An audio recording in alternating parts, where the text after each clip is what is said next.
Hello divine souls, मैं blessed energy एक बार फिर आपके साथ इस प्लेटफॉर्म पर। आज हम बात कर रहे हैं कि हम अपने आप को किसकी दृष्टि से देखते हैं। मीन्स कंपेयर करते हैं, किसके साथ करते हैं या किसकी वजह से हम क्या हैं। कहीं ऐसा तो नहीं कि जैसा उस हाथी के साथ 6-7 लोगों ने किया था। हाँ, वही अपनी अपनी दृष्टि से उसको उसकी पहचान बताई थी। मगर मैं आपको एक बात बताती हूँ, लोग दुनिया को जानने की बात तो करते हैं पर स्वयं को नहीं जानते। जानते ही नहीं बल्कि जानना ही नहीं चाहते। खुद को जानना ही दुनिया की सबसे बड़ी नियामत है। जो खुद को नहीं जानता वह भला दूसरों को कैसे जानेगा। दूसरों को भी जानने के लिए पहले खुद को जानना आवश्यक है। इसलिए बड़े बड़े महानुभाव गलत नहीं कहे गए कि जानने की शुरुआत खुद से करो। चलिए एक स्टोरी बताती हूँ। एक महात्मा के द्वार पर किसी ने खटखटाया। महात्मा से बोले, कौन? उत्तर देने वाले ने अपना नाम बताया। महात्मा ने फिर पूछा, क्यों आई हो? उत्तर देने वाले ने कहा, खुद को जानने आया हूँ महात्मा जी। महात्मा जी ने कहा, भाई तुम ज्ञानी हो, तुम्हें ज्ञान की आवश्यकता नहीं। ऐसा कई लोगों के साथ हुआ। लोगों के मन में महात्मा के प्रति नाराजगी छाने लगी। एक बार एक व्यक्ति ने महात्मा का द्वार खटखटाया। महात्मा ने पूछा, कौन? उत्तर मिला, यही तो जानने आया हूँ कि मैं कौन हूँ। महात्मा जी ने कहा, चले आओ, तुम ही तो वह अज्ञानी हो जिसे ज्ञान की आवश्यकता है, बाकी तो सब ज्ञानी थे। इसी तरह से शुरू होती है जीवन की यात्रा। अपने आप को जानना बहुत आवश्यक है। जो खुद को नहीं जानता वो किसी को जानने का दावा नहीं कर सकता। लोग झगड़ते हैं और कहते हैं, तू मुझे नहीं जानता, मैं क्या क्या कर सकता हूँ। इसके जवाब में सामने वाला भी यही कहता है। वास्तव में दोनों ही खुद को नहीं जानते, इसलिए ऐसा कहते हैं।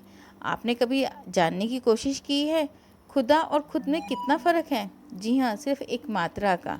जिसने खुद को जान लिया उसने खुदा को जान लिया। प्राणों में भी कहा गया है, ईश्वर हमारे ही भीतर है, उसे ढूंढने की कोई आवश्यकता नहीं है। सवाल ये उठता है कि अपने आप को जाना कैसे जाए। सवाल कठिन है पर उतना ही कठिन नहीं जितना हम सोचते हैं।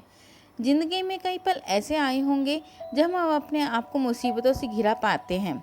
इन क्षणों में समाधान तो क्या, दूर दूर तक शांति भी नहीं दिखाई देती। यही क्षण होते हैं खुद को पहचानने का। इंसान के लिए हर पल परीक्षा की घड़ी होती है। परेशानियां मनुष्य के भीतर की शक्तियों को पहचानने के लिए ही आती हैं। मुसीबत के उन पलों को जरा याद तो कीजिए, तो आप पाएंगे कि आपने किस तरह उनका सामना किया था। एक एक पल भारी पड़ रहा था, लेकिन आप उससे उबर गए। आज उन क्षणों को याद करते हुए शायद सिहर भी जाएं, पर उस वक्त तो आप एक कुशल योद्धा थे जिसने अपने पराक्रम से वह युद्ध जीत लिया था। वास्तव में मुसीबतें एक शेर की तरह होती हैं जिसकी पूंछ में समाधान लटका होता है, लेकिन हम शेर की दहाड़ से इतने आतंकित हो जाते हैं कि समाधान की ओर हमारा ध्यान ही नहीं जाता। लेकिन धीरे धीरे हम सोचें, अगर हम जीवित हैं तो उसके पीछे कुछ ना कुछ कारण है। यदि शेर ने हमें जीवित छोड़ दिया तो निश्चित ही हमारे जीवन का कोई और उद्देश्य है। उस समय यदि हम शांति से उन परिस्थितियों को जानने का प्रयास करेंगे तो हम पाएंगे कि हमने उन क्षणों का साहस से मुकाबला किया। यहीं से प्राप्त होता है हमें आत्मबल और शुरू होता है खुद से जानने का सिलसिला। हम याद करें उन पलों को, उन पलों के साहस को, कैसी सूझबूझ का परिचय दिया था हमने। आज भी यदि मुसीबतें हमारे सामने आई हैं तो ये जान लीजिए कि हमें किसी परीक्षा के लिए तैयार करने के लिए आई हैं। हमें उस परीक्षा में शामिल होना ही है, यानी खुद की शक्ति को पहचान करके आगे बढ़ना है। जीवन इसी तरह तो आगे बढ़ता है ना। खुद को बेहतर इंसान बनना कौन नहीं चाहता। हर कोई चाहता है कि दुनिया का सबसे बेहतर इंसान बने। हालांकि जीवन के उतार चढ़ाव के कारण ऐसा करना मुश्किल होता है, पर नामुमकिन नहीं। आप भी स्वयं से प्यार करके चीज़ों का अच्छी तरह से प्रबंध करके शीर्ष पर पहुंच सकते हैं। यहाँ पर कुछ तरीके हैं जिनकी मदद से आप बेहतरीन इंसान बन सकते हैं, या कुछ तरीके हैं जो आपको और बेहतरीन बना सकते हैं।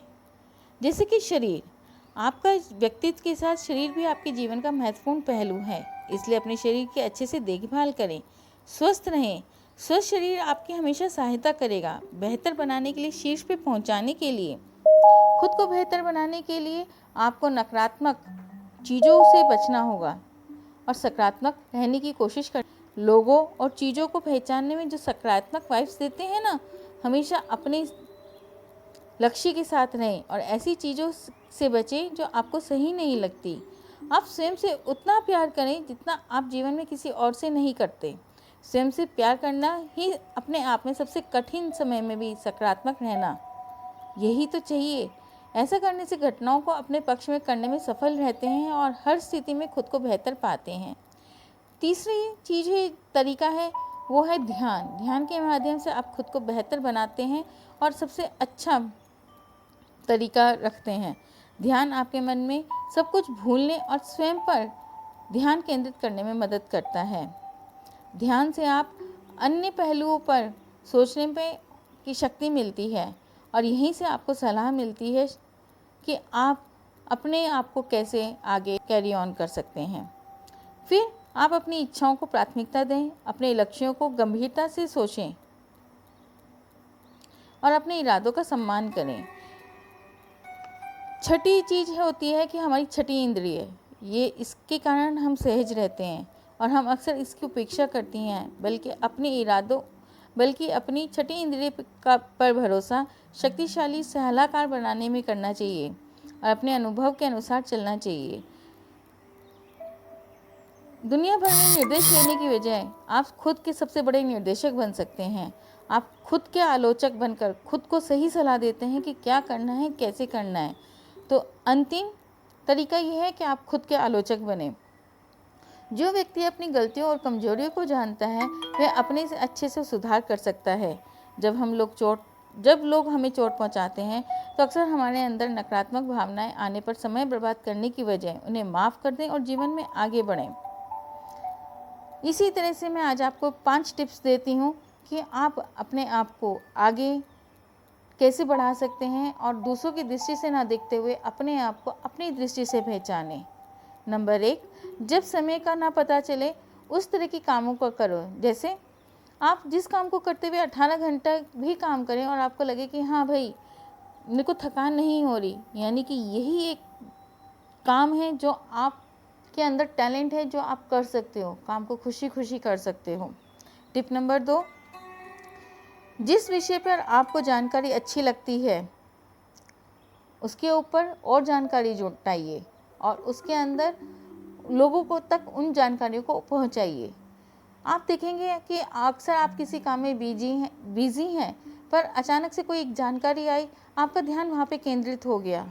तो इस तरह के विषय जो आपको आकर्षित करते हैं उनके ऊपर अपनी जानकारी का दायरा बढ़ाइए। तीसरा, ऐसी गतिविधियों में अपने आप को इन्वॉल्व कीजिए जो आपको आकर्षित करती हों।